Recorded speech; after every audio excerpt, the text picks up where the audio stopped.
offline.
Hi there. Sorry I've not been speaking. I'm just doing some PTU tests for the next role. Eye tracking and things.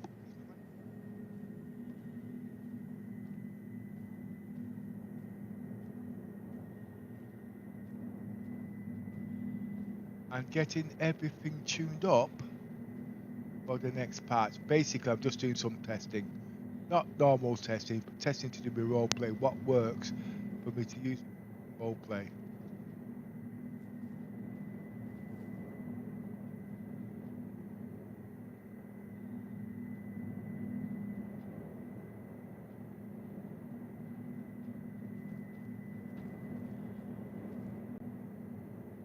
Right, so what's this role play about?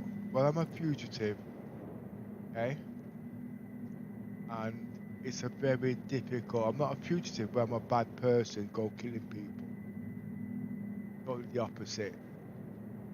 Basically got to make credits. Well, there's a heck of a lot to explain, and I don't even know where to start. I do know where to start, but I'm just right.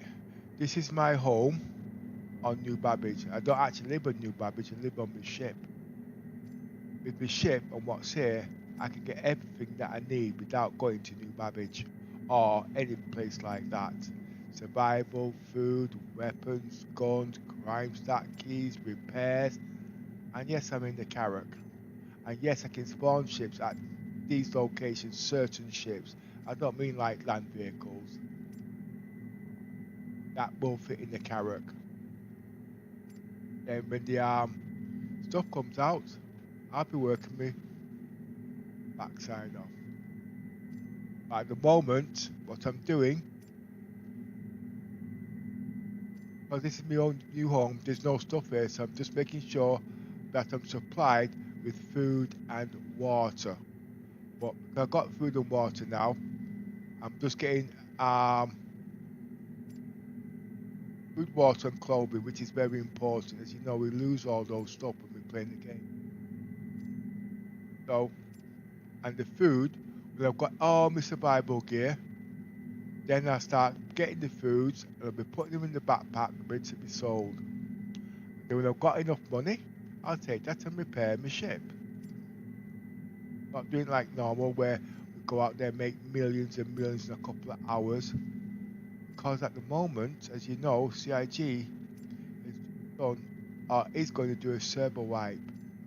I really don't agree with that. Now, there's reasons why. Not that it's a bad thing, and not that it's a good thing. Game needs to be ironed out with faults, okay? I get that. But what I'm saying, the reason why, one of the reasons why I believe they've done these wipeouts, because obviously, well, if you notice in the last patch, um, how you can put it, the storage. It was I actually overfilled it on purpose to see what would happen. You know what I mean? It didn't crash the game, but it's like 3.0 when you did cargo. Everything when you get over a certain second, it show error. Well, it didn't show error. It just kept on building up till it came to a point where you can't put any stuff in. It could have been reserved. It could have been reversed by taking off the stuff and moving it to another location. But what CIG did as a test, they took all the stuff from every location and put them into one location and upgrade the capacity. Now, obviously, I can see why, but that's not going to work because it's always going to happen. Now, there's two options. Okay. Option one. I'd like everything is I have to have it capped. Now, if you have over a certain amount of stuff, you can rent extra storage space like they do in games, like you do in the real life. You can store them so you can get them to your own bank. Number two, if your things are full, they haven't got the storage, say not in sufficient space, please take the stuff back later. So that's one thing. A second thing, which I'd noticed, which I wasn't aware of, unusual, I was aware of, but I wasn't aware. So yesterday I wasn't aware of it. people were making so much credits. Yeah, alright. Now, CIG's done a wipe on that. I strongly disagree. Yes, I know why they're doing it, because it is an exploit. But it's not very many people that's doing it. When they see these wipes, when they see these bugs, they should not actually everybody's accounts. They should fix the bugs because they created the bug accidentally, okay, by not checking the stuff. Now the point I'm trying to make out is, in other games when things happen, when one person breaks something, everybody's penalized because of it. And that doesn't work in the game for backer developers, because as you know, it causes problems. So wiping it at that stage, I wouldn't have done. I would have just left it, because you can't delete certain people's account, because that means you're showing favoritism. And don't forget, the people that are doing the exploit are people in the game that know the game. Let's put it that way. And when I say exploit, it's my wrong wording, so please bear with me. I mean, they find bugs and they use it to their advantage, making credits, etc. Advancing the game. But there's more reasons for that at the end of the day. One, right? Okay, if they've not got so much credits, they can't see how far is the game. CIG is not going to know what's balanced and what's not balanced. Yeah, you get that. Secondly, as you already well know, the another thing I was going to say, the whole series is coming out, and the merchantman. Now, normally I buy ships, but because those ships were coming out, I knew that because it was so big and because the servers are so glitchy, you're going to have your 30k crashes. A lot of people is going to go bankrupt. Now, you've done the Laramite run of 1.2 million, and you know what that's like. Think about it when you've got 3 million, 30 million cargo on the ship and it goes wrong. A lot of people's not going to be doing it. It's a way around it. At the end of the day, it's not just the crashes, okay? Because remember, you get shot down or whatnot. But let's just boil it down to crashes, all right? So this is a test that I wanted to do to find out what the impact is. I can make credits. It's not a problem. But it's a psychological effect behind it.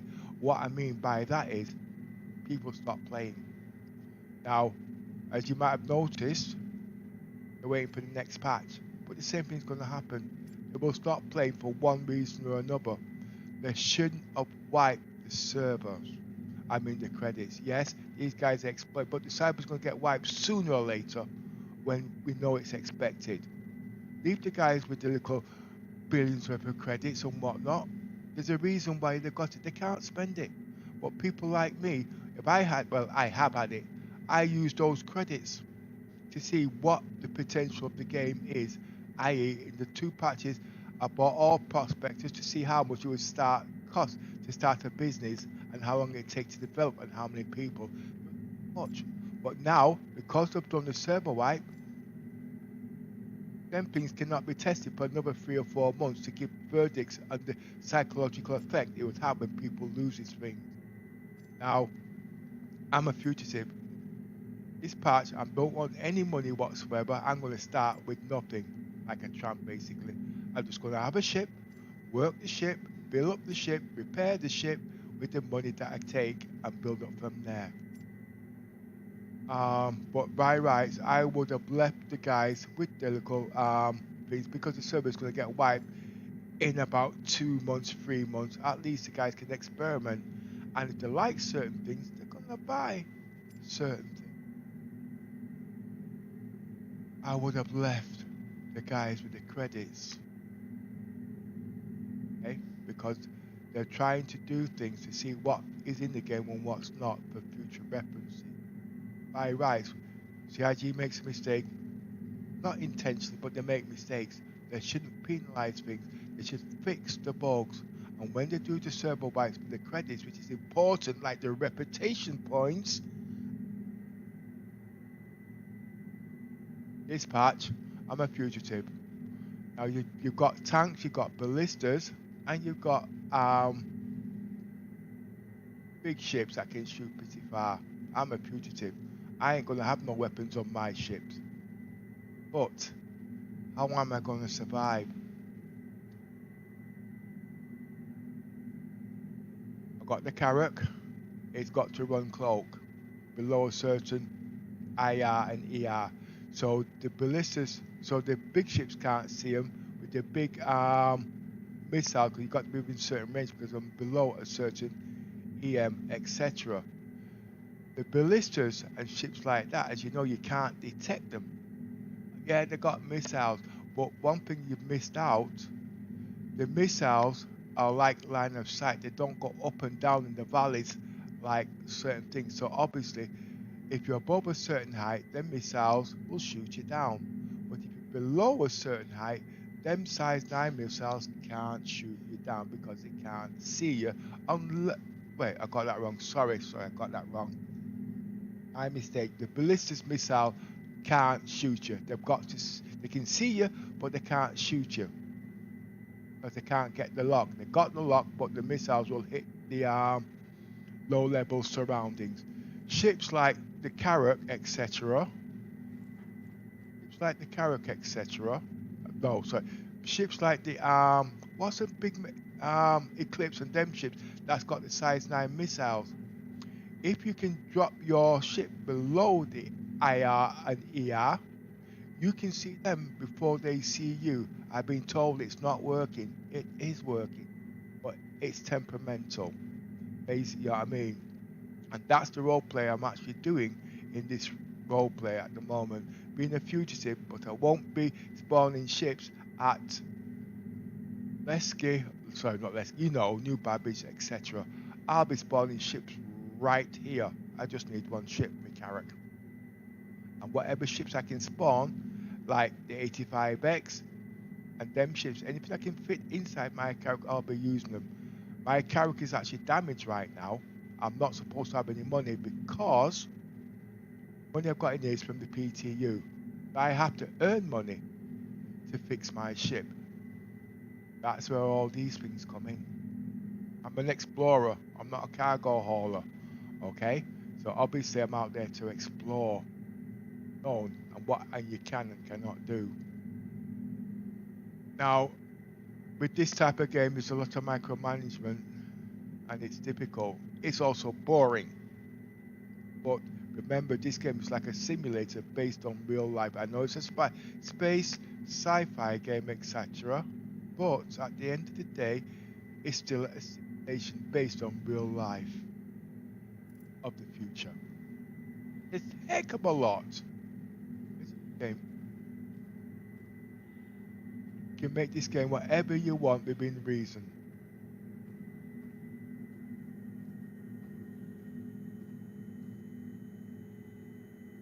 Oh, the guy came in and cleaned out the boxes. Well, no problem.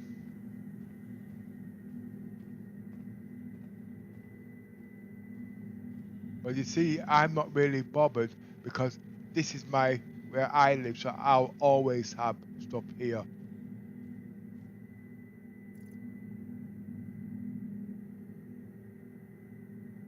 And here, I will learn about medical play.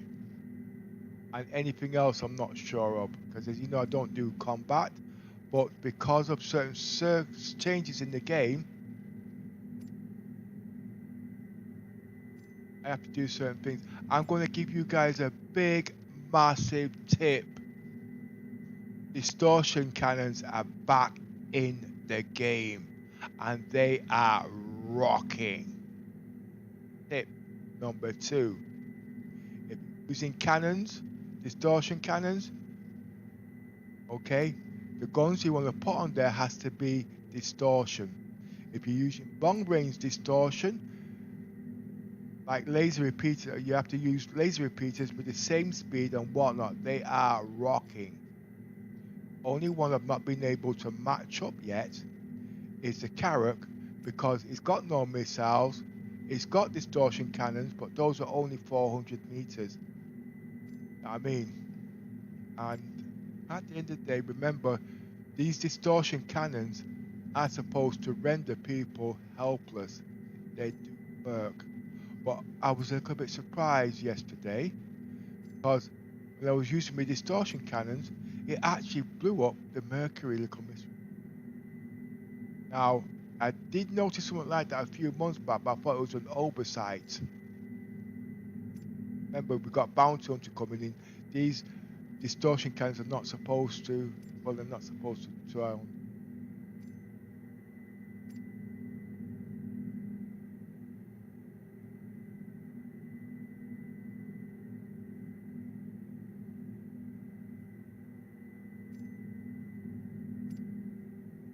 Now, when I've been here a day, or half a day, just on food alone, it's about 6,000. I know it's not a lot, but I've not been doing much in this. I just wanted to know where things are. I've been doing this before salvage came out. I call it scavenge. You know what I mean? Me and the commission's been doing it 9 months now. But we stored all the parts.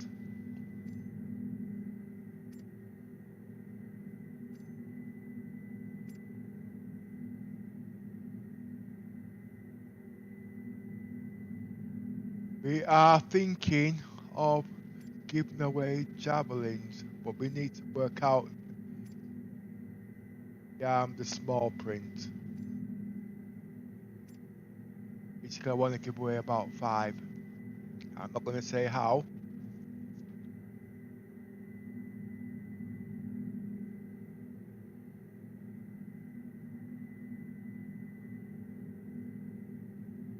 But that is to give people the incentive and see who and what they can do with that javelin. I got such a lot of roleplay with the javelin, and it's not combat.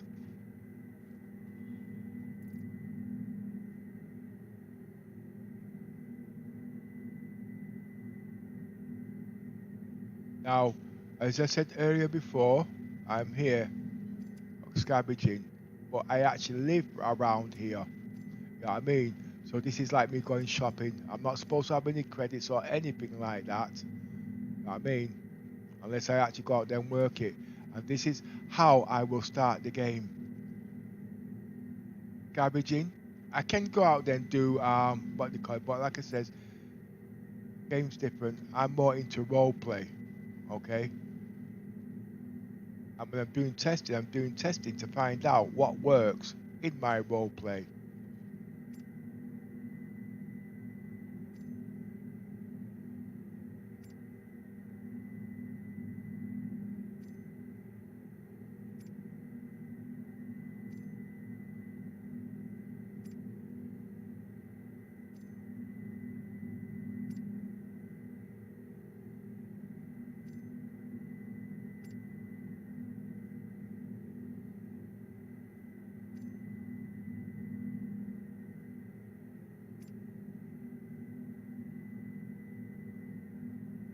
I will be trying to get back to my normal streaming 3 times a week, 12 noon UK time, but there's so much noise in the background at the moment. It's just we're working on it.